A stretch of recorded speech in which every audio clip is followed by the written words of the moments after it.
religion is more of like a relationship at times, and it just kind of like reframes my mind in certain ways, and like that made me really take that next step into making my relationship with Jesus personal and like wanting to read my Bible and wanting to go to church rather than like just feeling guilty for not doing those things.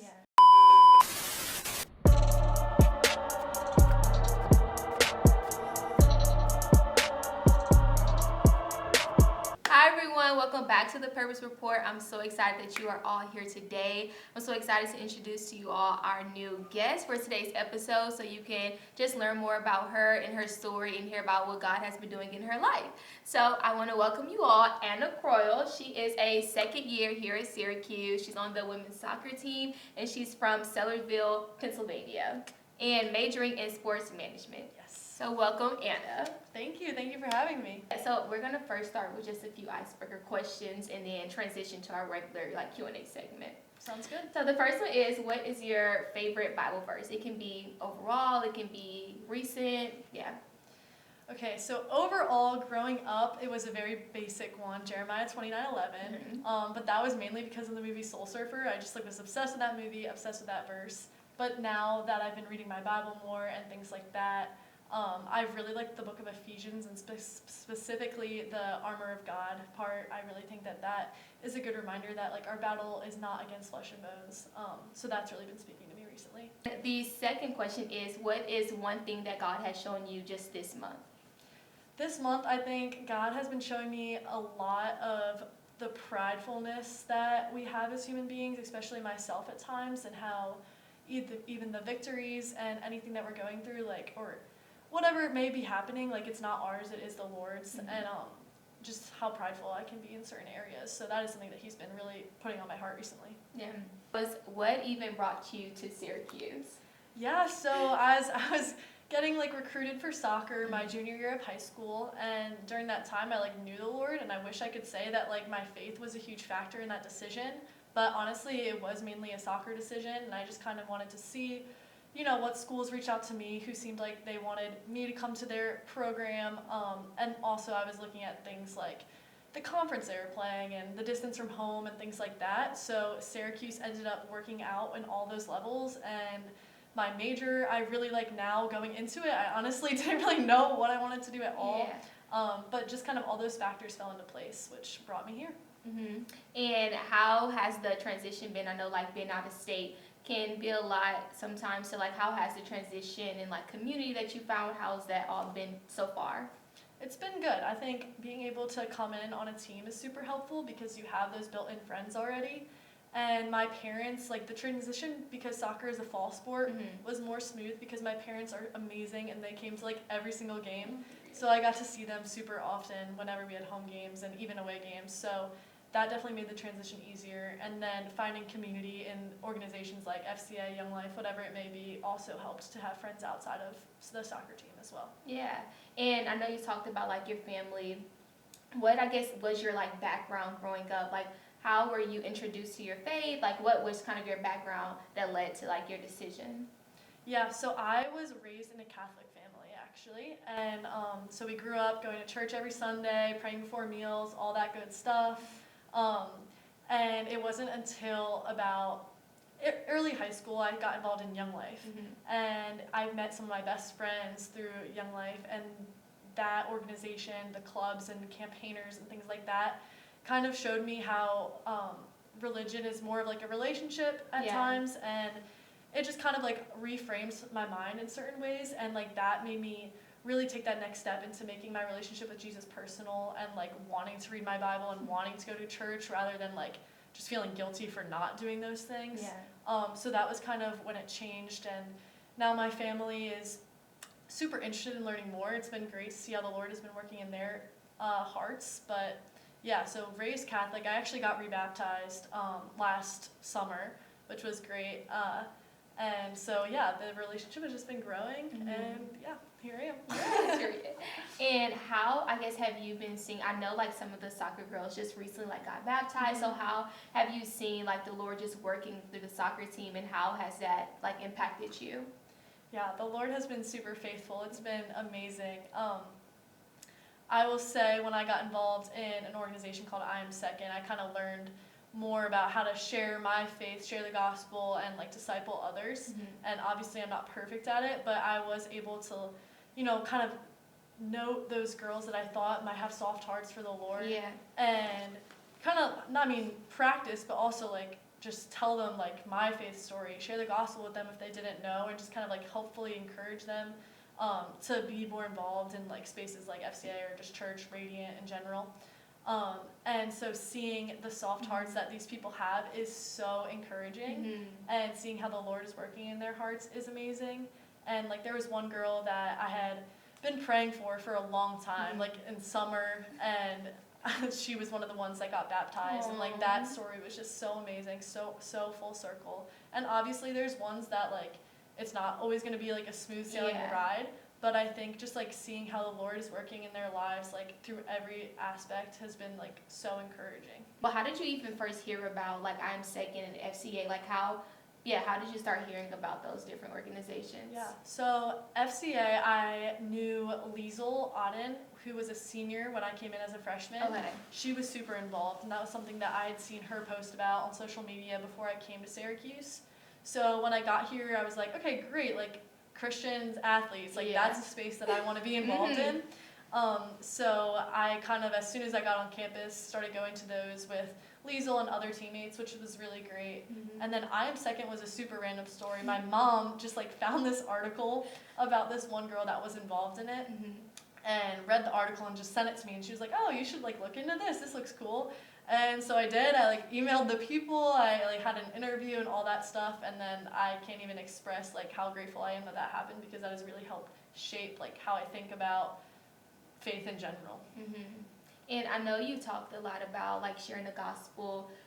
You talked about it through learning more about through I'm Second, and I know like the Gospel 101 at Radiant, and then just like wanting to now share with just like different people on your team. How did that come about? Like, were you always really confident in sharing your faith, or like what kind of exercised that boldness? Yeah, I think actually so when I got involved in Young Life in high school, I went to like every club basically, and once I became a senior, I got like an internship with Young Life. And so through that internship, I had to like help plan clubs and things, but one of my main responsibilities was reaching out to younger girls in our high school and like just forming relationships with them and then inviting them to clubs. And so I think, even though I didn't know it at the time, like that kind of framed my mind of like, hey, like we're being fishers of men, you know?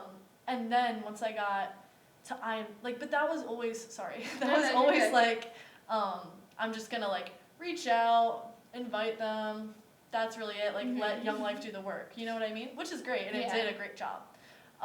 But then once I got involved in I Am Second, it actually like taught me how to do those things, how to start a gospel conversation. And it's more intimidating when the person you're trying to share with might not be like a freshman girl when you're a senior. Like when you're a senior, it's kind of easy to like bring this to them and like they'll listen. But when it's like someone that's older than you or the same age as you, it can be intimidating. So I think having those tools that I learned at that camp really was the spark plug of like, okay, now I know my purpose is to share the gospel, but like now I know how to do that as well. So that camp really, really helped me learn the tools to use it and then become more confident in like approaching those conversations. Yeah, and through those conversations, what I guess were some like difficulties that you didn't really expect when maybe having to share with someone older or someone who may be like completely against like religion or Christianity, like how, or like what has been like a moment that was like, oh, I didn't even realize that this could also be something? Yeah, I think something that I've had to learn is like recognizing the red light, yellow light, green light of like people. And not to say that anyone is too far, I don't believe that, but sometimes it's not the time to share. And that's something I've had to learn, even if it's people close to me, that like, hey, they might not be ready or willing or like receptive to this at this point. So maybe I step away from that conversation and hopefully let my actions speak and plant a seed in that way, rather than pressing on in the conversation, because that might just push them farther away. But then recognizing those yellow lights where maybe you can push there and just see, or those green lights where it's like, yes, now I'm ready to share the gospel.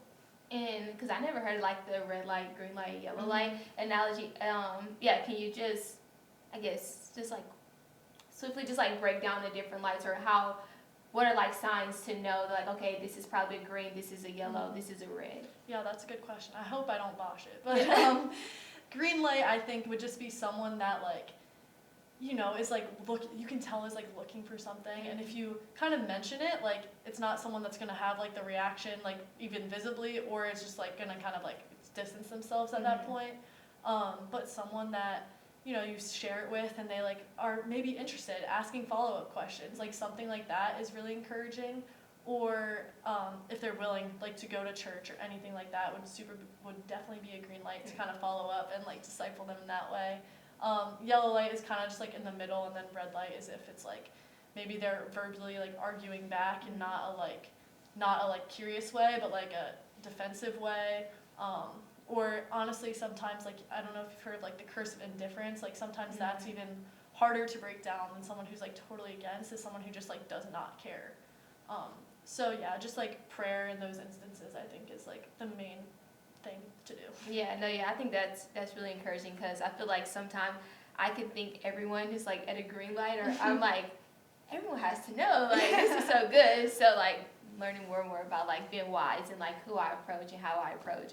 So yeah, I definitely will be still in that. I'm like, okay, is this red, green, or yellow? I have some notes on it from camp. I'll send them to you. Okay, good. Because I'm like, I need to do better.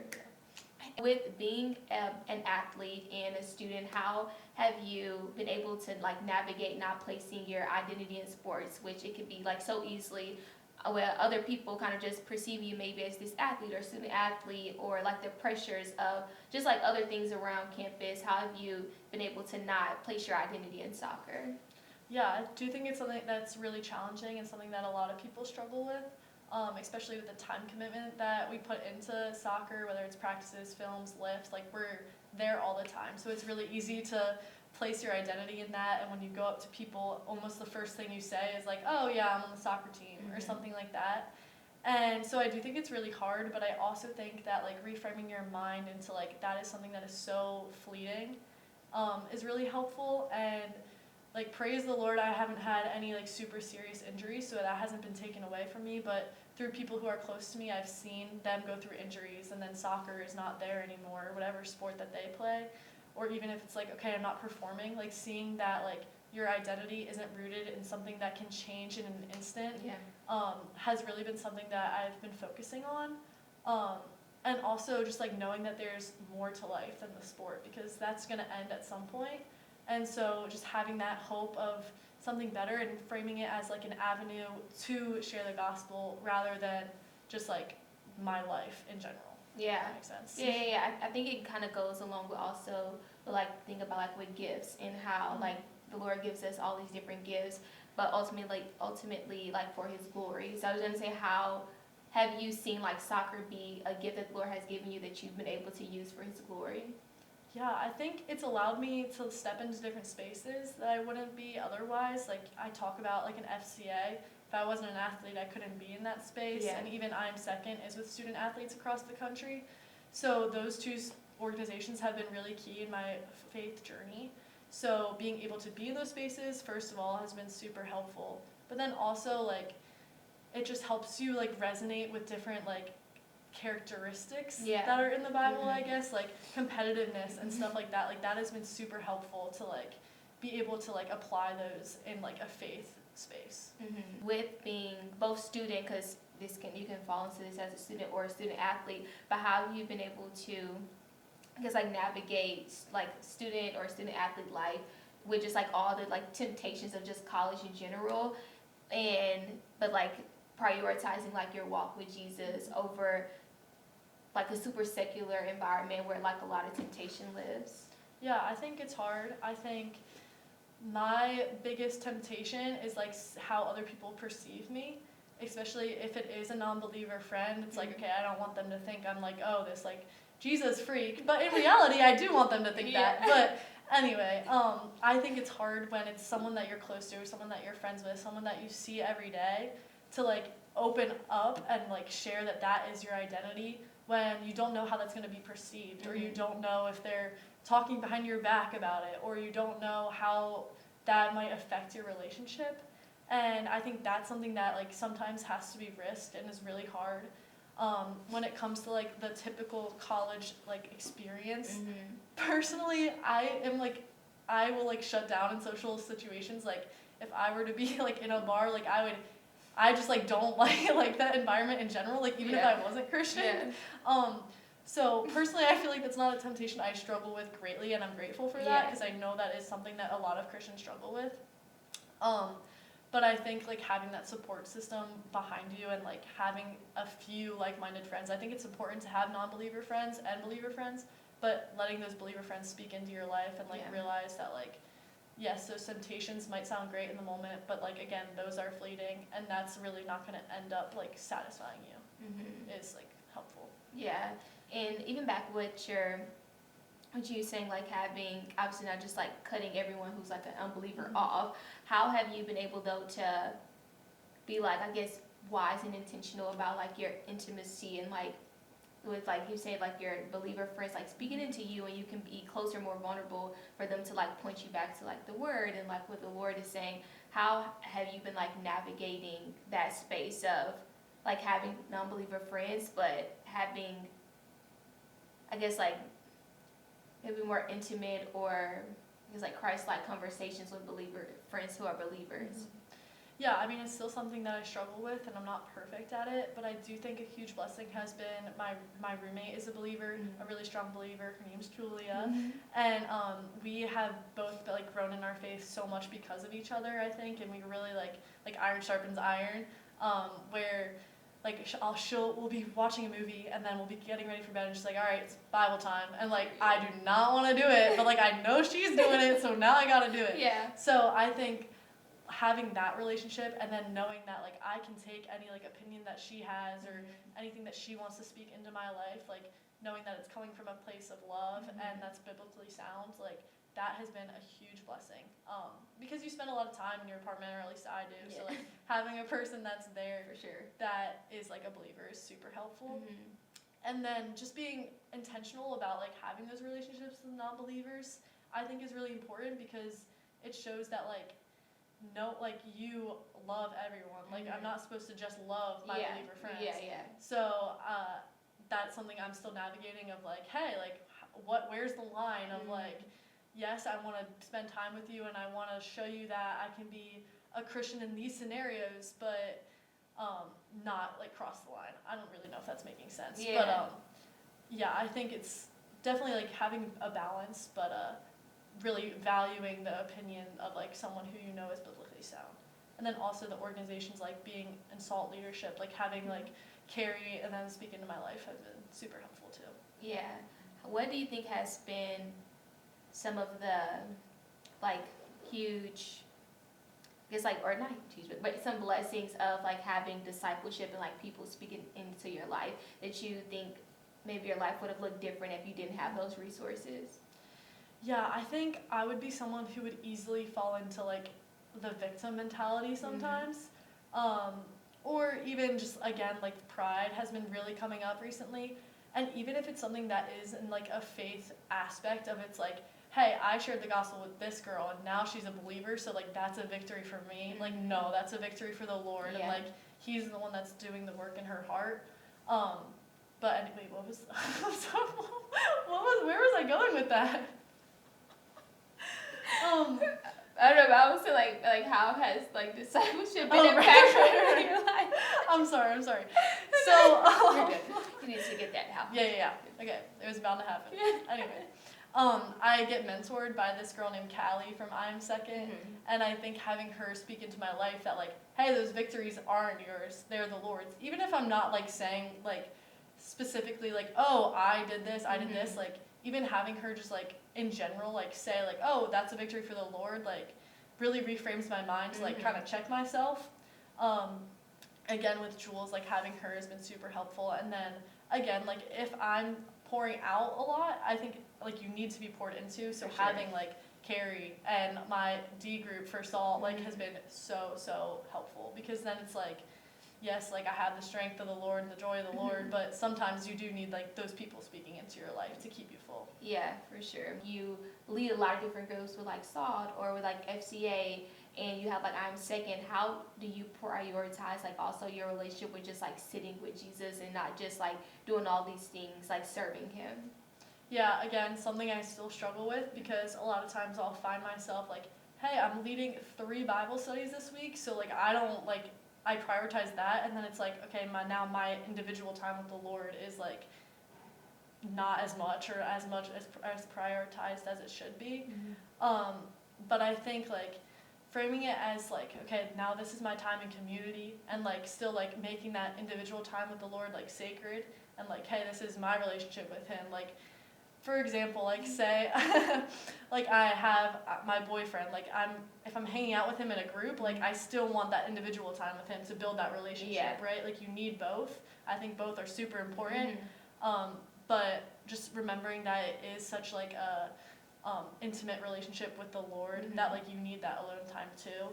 But again, like have Jules push me to be like, okay, now it's devotional time. I'm like, all right, yes it is. Like, but then it's like always one of those things that it's like, okay, once I read the Bible, I'm never upset that I did. Yeah, like I sure. always feel good after. So reminding myself of that too, of like, I'm gonna feel better after I read it too. Yeah, that's true. Yeah, I feel like I had to ask because sometimes like I'm like, okay, I'm leading those different groups, or even if I'm like being disciple, or if I'm in like someone else's small group and I'm like, okay, but I need to me and the Lord. Like I feel like because I'd be so caught up in like other things, I'm like, okay, I need to do better with just like getting back me and him. Sometimes I need to check myself that I'm not just like talking about the Lord, but actually feeding that relationship. Like, as you're becoming more mature, what has been things that you never expected to be difficult as you like grew more into your faith and has been? That's a good question. I think first of all, again, like as I get closer with the Lord, and this is gonna sound bad, but I don't think it is. Like sometimes I become like unhappier in the world, if that makes sense. Yeah, I know what you mean. Where you know like how good God is and what He wants for us, and then, when you see like what it's like today, like sometimes it's like difficult to like deal with that and just be like, yo, like Jesus, like come back soon, please.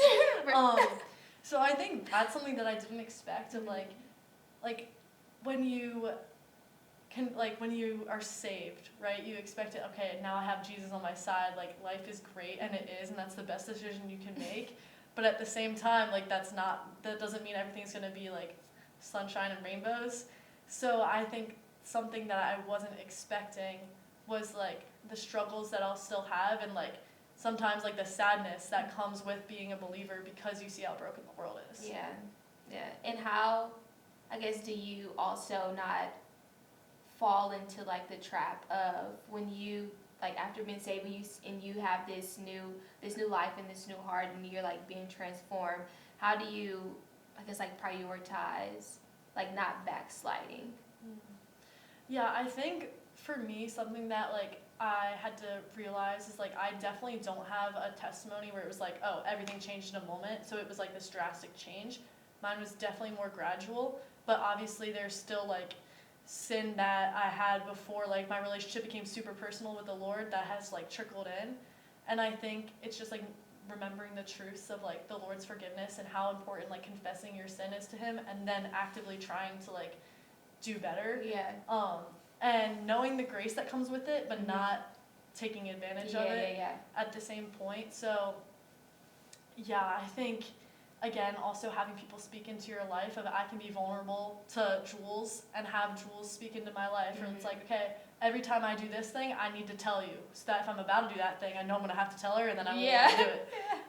So having like people in place that like will help keep you accountable, as well as like the closer you get with the Lord, hopefully that conviction will come. And praying about those things too. Yeah, but as in someone who is like being transformed, and so now your life, you are like dying to certain things or not being involved in certain things, and so people can look at you and they're like, oh, she thinks she's this or she thinks she's that. How have you like handled that? Yeah, I think that's honestly something I'm like super self-conscious about, of like how much I care about what they think. But It's hard because I feel like there's two sides of the spectrum. Like, part of me like is like, no, I want them to think all those things because that means I'm doing my job. But then part of me is like, well, I want them to like me so that if I do have to like have the opportunity to tell them the gospel, they're gonna listen because they like me. Or if I'm someone that they don't like they might not be as open to it. And I think that's something that I've struggled with, of like, again, balancing that of like, I want you to think all those things about me because they're true, but at the same time, I want you to like know that I'm a friend, or like think of me as a friend. Probably something that I still struggle with. One example I can think of is I remember freshman year coming in, our whole class would watch Love Island together, and I was like all into it. It was great. And then like as I got closer with the Lord, again, like I'm not to speak on other people's convictions, but like I felt convicted by it, and I was like, no, I don't want to watch this anymore. So when people would like watch it together, I just like had to like distance myself. And back then it was like last year, I think I would mainly just like come up with an excuse of like why I couldn't go to that thing or do that thing, which probably isn't the best thing to do. Or be like, I could just be like, no, I don't want to do that anymore. But again, I think that's something that I struggle with too. I don't know if I could really give advice in that area. But I think my go-to is probably like, oh no, I'm gonna do this instead. Which I don't think that's a bad thing, but I probably could use it as like a gospel share gospel share opportunity more than I do. So you talked about like confessing and how important like confession has been like for you and like in your growth in your relationships with other people and with like the Lord. Can you speak on like I know the beginning confession can be very hard because you're like telling these people about stuff that's in your heart that other people don't know outside of like confessing with the Lord. What brought you to understanding like no, confession is necessary, and how have you seen it impact your growth? Yeah, I think I can't remember the exact like message, but I remember being at church, pretty sure it was Radiant, and there was just a message about like how important confession is. And then in my quiet time with the Lord, reading my Bible, I think it was just like it was there so much, and I was like, wait a second, like. And also like if you think about like when it talks about how like you confess with your mouth that Jesus is Lord and believe in your heart that He's your Savior, and how much like confession is intertwined with that, of like just like, first of all, like recognizing your sinful nature and then recognizing your need for a Savior. Like it's literally like so involved in like being saved, but then also like in your relationship with the Lord. So I think once that kind of like clicked, that helped a lot. But still like opening up to someone and being like, hey, like I think this thing or whatever, like that's so awkward. But ultimately it is for the best, and it would be like worse to like hide in that, and you'd be more shameful if you just hid in that, I think. I was actually, Tuesday? Wednesday, yesterday I was on the phone, because like me and my friend, it's like this routine now of like shit, and then sometimes we be having this like deep dive. So we realized that the first thing like the Lord commanded after Adam and Eve like sinned in Genesis it was like confession. It was like, where are you? And it was like the first thing after was like confession right after sin. And so we just talked about how it was like immediate, like after, and how much, because if he didn't, like how much time the enemy would have had like in between, like to bring you in shame or hiding or the sin growing and all those different things. So it made us like more alert about, okay, we don't need to be hiding or like sitting inside of this sin, allow the enemy to play with it however he wants.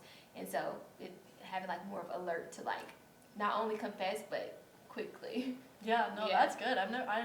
That's a really good example of like literally the first time. That's really good. I also, one of my friends says that she does that, a call with someone, and they confess it like routinely, and I think that's something that's good. Like me and Jules will have those conversations, but we don't have like a set time, and I think that's something that we could implement too. Confession is really good. It's like, because like once you find like people, like you don't have to confess to a bunch of people. Exactly. So like having your person or a few people or your mentor or friend or whoever to like do confession, I think it's like, it was really transformative. It's like once you get over the first one, it's like, okay, well, now I can go all in. And then like when it's like you confess and then you pray and then healing comes. And so being able to be with believers and confess and then pray, and they like lift you back up into the Lord. It's really. Even I remember at Gospel 101, one thing that Carrie and Connell had said was like, you don't have to tell everyone everything, but you have to tell someone something. And like that really spoke to me too. I love confession. Now we're gonna go to our encouraging question. Okay. So you look at the camera on the right. What encouragement would you give to someone who feels like their testimony isn't powerful enough? And how can you isn't powerful enough and questions like the impact that their testimony could have?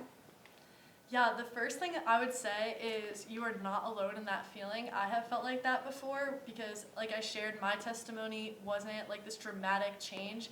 It was very gradual.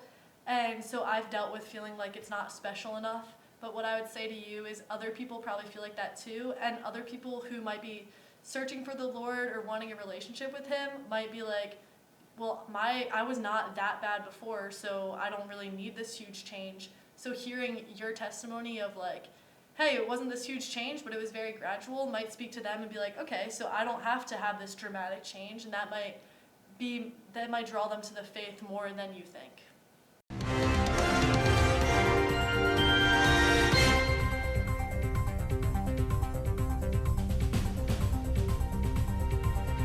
For the first one, it is what are you doing on purpose daily? So one thing that I've been doing more frequently is like crafts. Oh. I'm not that good, but like I'll like draw something, or like even if it isn't my Bible, like do like little Bible cards. So like kind of something that's like not competing, not like being an athlete, and not school. I've just found that kind of relaxing, which has been nice. That or playing my guitar, which I haven't done in a long time. I'm not that good. Haven't done it in a long time, so I need to pick that back up again. But that was something that I would do like for fun, but also like whether it is a worship song or not, like that was also something I found like rest in and I liked doing. Yeah, okay, guitar. What are you doing on purpose for life? Yeah, for life, again, like just being my word daily is something that I'm really focusing on, leaning on my intimate relationship with the Lord, and just like really honing in on making sure that I am getting fed spiritually every day. And one thing I really like on that point is sometimes like you don't know what you ate for dinner 3 weeks ago, but you remember that it did satisfy you at that time. So even if I don't feel like getting in the Word, like, and I'm not like open to it at the moment, like I might not remember what it says tomorrow, but I will remember that it fed me. So that's something that I've been really working on. Perfect. Well, thank you for coming on to the Purpose Report. So excited to have you on and hear about all the great things the Lord is doing in your life and in your relationships and with FCA and just all the things and ways that He's moving. And yeah, so I'm so glad that you're able to come on today. Thank you for having me. This was great. Yay! Bye! Hi everyone. Thank you all for tuning in to this week's episode, and we can't wait to see you all next week.